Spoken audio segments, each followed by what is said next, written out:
Hey guys, my name is Nick and welcome back to the channel and welcome back to, I think, the final episode of In Depth for the Tzeentch Daemons. I'm still going to do a couple more videos that I'm going to be focusing on the Thousand Suns, but this one we are going in depth with the Blue Scribes, the final HQ option that I haven't covered yet in my tactical updates.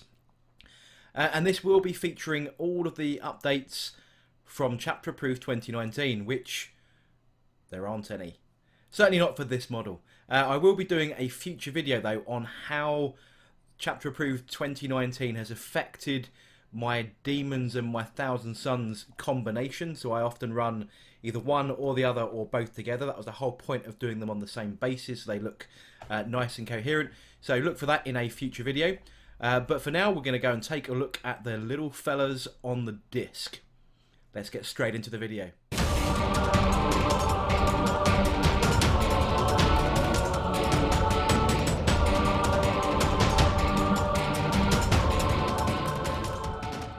So as usual with this series, we kick off with the data slate for the Blue Scribes in the Codex Chaos Daemons. It is an HQ option, as I mentioned in the intro, with a power level of 5. The Blue Scribes points level, as per the Codex, are 86 points. We have since had Chapter Approved 2019, where all points models were updated, and the Blue Scribes remained static at 86 points. And they can't take any war gear, there's no other options. You can make him a Warlord. They have a movement of 12 inches, a weapon skill of 4+, a ballistic skill of 4+, a strength and toughness of 3, 4 wounds, 2 attacks, a leadership of 8, and a save of 6+. The Blue Scribes are a single model armed with sharp quills and borne aloft on a disc of Tzeentch that attacks with its blades. And this is a unique model. You can only take one of this in your army. The sharp quills are highly dangerous. They're a strength of user, so strength 3, no AP and 1 damage with no bonus abilities. The Disc of Tzeentch is exactly the same as any other character or any other unit that rides discs.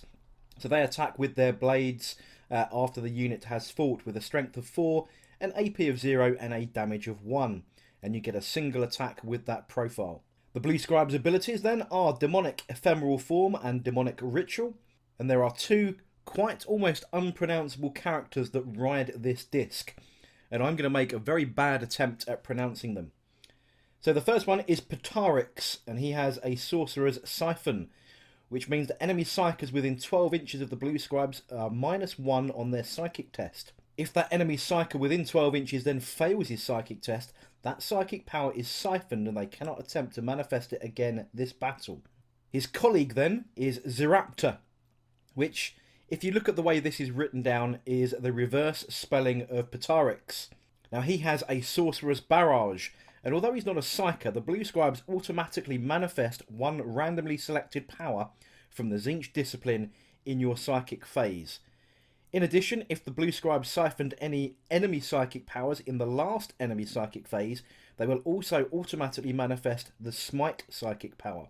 You don't need to take a Psychic test for this when using these powers, and they cannot be denied. Where the result of a psychic test matters, the psychic power is treated as having been manifested with the minimum roll possible without rolling a double. So for example, if you are going to gain Smite, it will always be cast on a 5, or whichever value you want it to be cast at subsequent to that, because Chaos Demons, you know, they have an increment on every Smite attack, because only Thousand Suns and Grey Knights don't have to have a worry about that.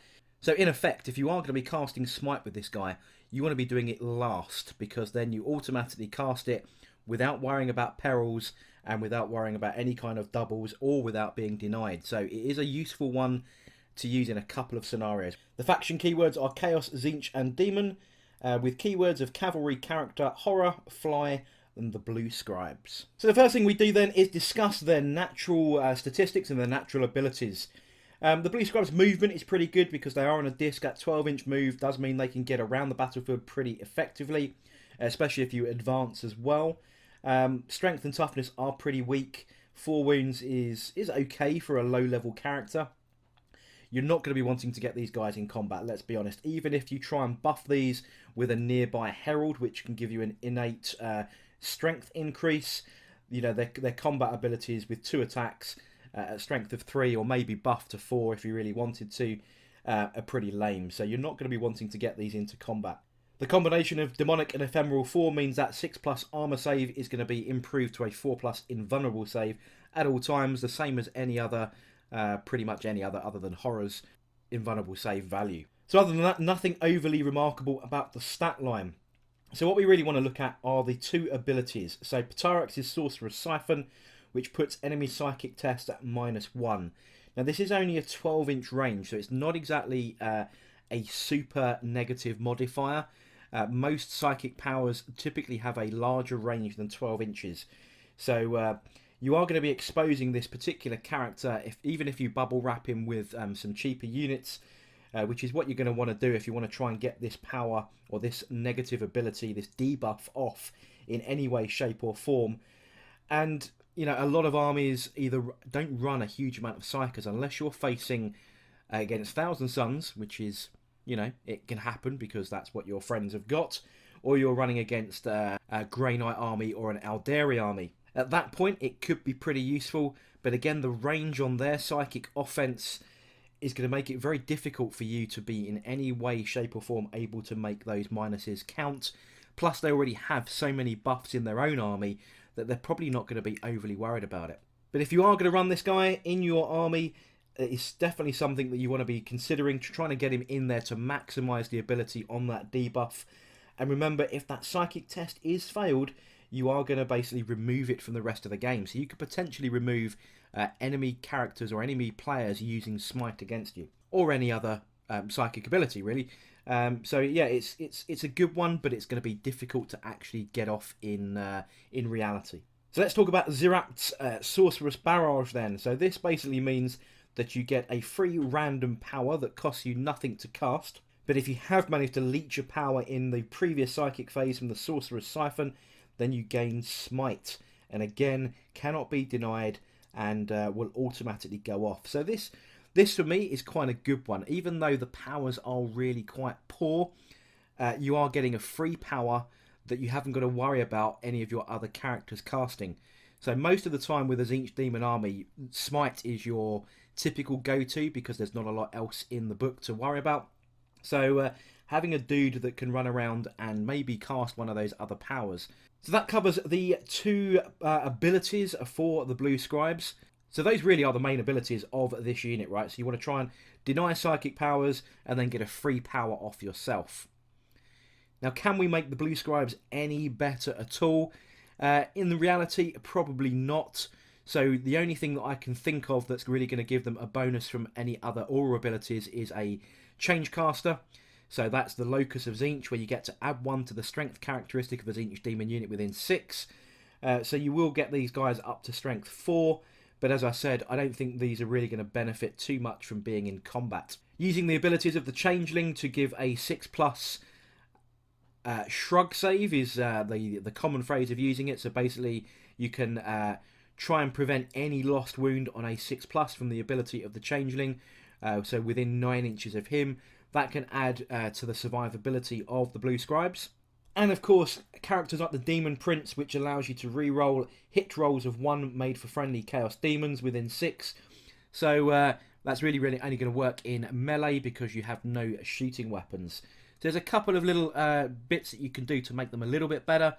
But on the whole, there's nothing super powerful that you're going to get out of an aura stack across your Tzeentch Demon forces. Now, of course, don't forget that these guys can actually summon demons as well.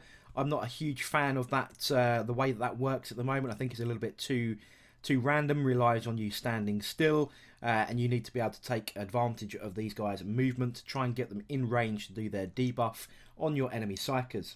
Are there any stratagems that we can now use for these guys to make them a little bit powerful? In my opinion, the stratagems for Chaos Demons, if you've listened to any of the other series previous to this, there's not a huge amount of stratagems available. Because it's covering 4 gods, there's so few that you can really pick and choose. So for example, Magical Boon and Locust Conjuration require you to be a Tzeentch Demon Psyker. They are not Psykers, despite being able to have that ability, so that instantly removes 2 potential stratagems. You could use Denizens of the Warp to get them in range for that 12-inch effect. It's only going to cost you 1 command point because they are under a power rating of 8. And that gives you the ability to basically deep strike the Blue Scribes. But you're going to want to do that with other units, because you don't want to put this guy down all on his own, because he will be killed very quickly. So you want to combine that with maybe a large blob of pink horrors, or a blob of flamers, for example, as well as a herald. So that can become quite an expensive pre-game use of Denizens of the Warp stratagem. You could end up spending quite a number of points to put these in reserve, and that could be a large chunk of your army not on the board from turn 1. If you are a fan of that demonic summoning, you can use Soul Sacrifice, which will enable you to roll 4 dice rather than 3 for summoning, but you run that potential to cause yourself D3 mortal wounds. You have only got 4, so that is going to be a challenge if you take the big 3 off of that D3 mortal wounds. Now, what happens if you make this guy your Warlord? Are there any Warlord traits that are going to make this guy any good? Well, the first one, Born of Sorcery, to add 1 to psychic tests. Well, you haven't got to take any psychic tests, so that's completely pointless. Corporeal Form, where you reduce all damage inflicted on your Warlord by 1. That could be quite good, but I mean, you are toughness 3. You are going to get wounded very quickly, so maybe that's not a great one, but it will keep him alive a little bit longer potentially. Warp Tether, which means you can re-roll failed morale tests for friendly Tzeentch Demon units within 9. That's actually probably not a bad one if you're going to bundle this guy with some lower level demons who have got low leadership. So that's probably not a bad one if you are going to run him in a large blob. Lawkeeper of Tzeentch, where you add 6 inch to the range of your first psychic power. Now you have that random psychic power per turn, so that has a potential as well, because you are getting off any power or any random power. Some of those have got quite a high power level, and some of them have got quite low range, so this could be quite a good one as well. Tyrant of the Warp, where you take Perils test on a 2+, you save that.